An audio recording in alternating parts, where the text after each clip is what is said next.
I love. Uptown Swing. Level 2, mixing 69, mixing Brian Val. Yes. Mixing Brian Val.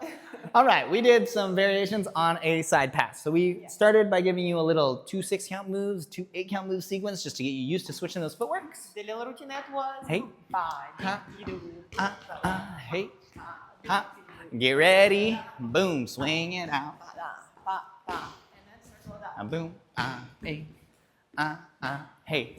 And then we had 2 little variations on our side pass. Let's go actually from this side. The elbow catch. Hey. Boom. Catch. Send it back. Hey. One more time.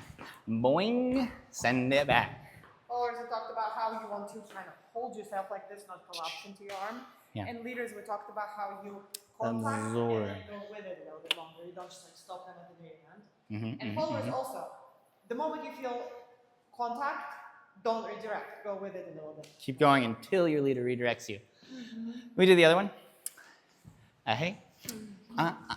5, 6, 7, 8. Hey. 5. Hey. This one we really talked about making that shape and following through the other way. Make it while you do your footwork. That's what we did. That's what